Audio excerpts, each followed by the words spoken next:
আসসালামু আলাইকুম, সকলকে স্বাগতম নতুন আরও একটি ভিডিওতে। আজকের এই ভিডিওতে আলোচনা করব ইংরেজি শিখতে গেলে কীরকম রুটিন হওয়া উচিত। একজন শিক্ষার্থী হিসেবে আমরা সকলেই একটা রুটিন ফলো করে থাকি পড়াশোনা করার ক্ষেত্রে।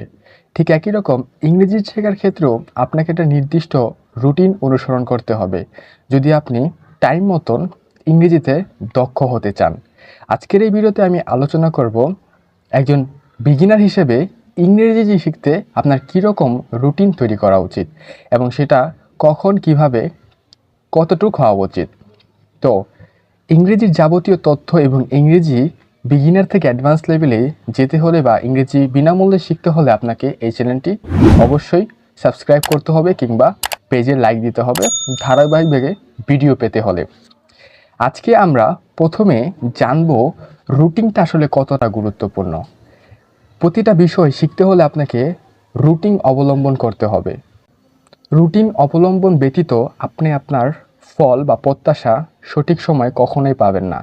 ধরুন আপনি ইংরেজি শিখতে আগ্রহী কিন্তু আপনি প্র্যাকটিস করতে চান না, আপনি ইংরেজি ঠিক মতন শিখতে চান না, মনে হলো শিখলেন, 1 সপ্তাহ পরে প্র্যাকটিস করলেন, আবার 2 সপ্তাহ ছেড়ে দিলেন। এভাবে করলে আপনি কখনোই ইংরেজিতে দক্ষ হতে পারবেন না। আপনাকে একটা নির্দিষ্ট নিয়মকানুন কিংবা রুটিন মেনে আপনাকে ইংরেজি শিখতে হবে এবং সেই রুটিনটা আজকে আমরা আপনাদেরকে প্রোভাইড করব। সবচেয়ে সহজ উপায়ে ইংরেজি শেখার রুটিন ফর লার্নিং ইংলিশ।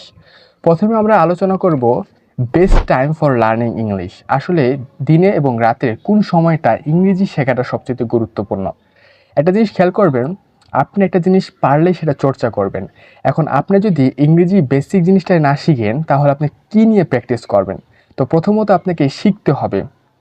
এখন আপনাকে কি কি শিখতে হবে সেই বিষয় নিয়ে আমি একটা ভিডিও করেছি। সেই ভিডিও সম্পর্কে আমি ডেসক্রিপশনে লিঙ্ক দিয়ে দিব কিংবা আই বাটনে লিঙ্ক থাকবে, সেখানে ক্লিক করে দেখে নেবেন।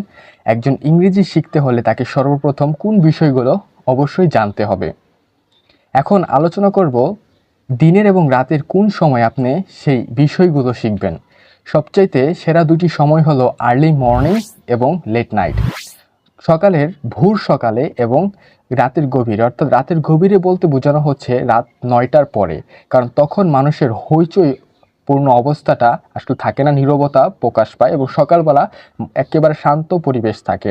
তখন যদি আপনি কোনো কিছু শেখার চেষ্টা করেন আপনি খুব সহজেই সেটা মেমোরাইজ করতে পারবেন কিংবা আপনার মস্তিষ্কে ক্যাচ করাতে পারবেন। এবং এই দুইটা সময় আপনি শেখানোর জন্য বেছে নেবেন। এবং অন্যান্য সময় আপনি কি করবেন? প্রতিটি ভাষা শিখতে হলে আপনাকে 4টা বিষয় অবলম্বন করতে হবে: স্পিকিং, রাইটিং, লিসেনিং এবং রিডিং। এই 4টা বিষয় আপনাকে পারদর্শী হতে হবে যদি যে কোনো ভাষায় আপনি এক্সপার্ট হতে চান। যদিও সবচেয়ে বেশি ব্যবহার হয়ে থাকে ইংরেজি ভাষার ক্ষেত্রে স্পিকিংটা, তবে 4টা ভাষা যদি আপনি 4টা ধাপ বা স্টেপ যদি আপনি ভালো মতন অবলম্বন করেন বা আইডিয়া পান একটা, তাহলে আপনি খুব ভালো কিছু একটা করতে পারবেন। এখন আমরা আলোচনা করব এই 4টা বিষয় আপনি কত মিনিট করে প্রতিদিন সময় দিবেন। সর্বপ্রথম যে বিষয়টা আসবে সেটা হলো স্পিকিং।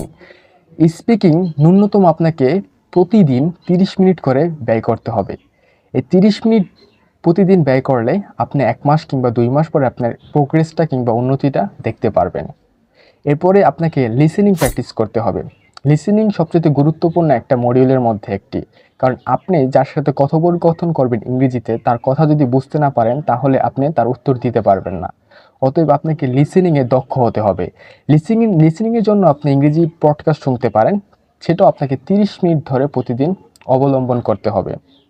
এবং দ্বিতীয়ত হলো আপনাকে রাইটিং লিখলে আপনি যে কোনো কিছুই খুব সহজেই মেমোরাইজ করতে পারবেন। এবং এই রাইটিংয়ের জন্য আপনি প্রতিদিন অন্তততম 25 মিনিট করে সময় দিবেন। এবং সর্বশেষ যেটা হলো আপনার কাছে রয়েছে রিডিং পড়লে আপনি যেটা সহযোগিতা হবে সেটা হলো আপনার মুখের ফ্লুয়েন্সিটা বাড়বে, আপনি যেটা পড়ছেন আপনার মাথাও থাকবে এবং সেটা আপনি খুব চাইলেই খুব সহজেই আপনি বলতেও পারবেন। তাই এই রিডিংয়ের জন্য আপনাকে প্রতিদিন অন্তত পক্ষে 35 মিনিট করে সময় দেওয়া উচিত। তাই এই 4টা মডিউল যদি সময় নির্ধারণ করি, আপনাকে স্পিকিং 30 মিনিট, রাইটিংয়ে 25 মিনিট, লিসেনিংয়ে 30 মিনিট এবং রিডিংয়ে 35 মিনিট, এই টোটাল 2 ঘন্টা সময় আপনাকে দিতে হবে। যদি দিতে পারেন তাহলে আপনি 6 মাস পরে আপনার ইংরেজিতে অনেকটা উন্নত করতে পারবেন।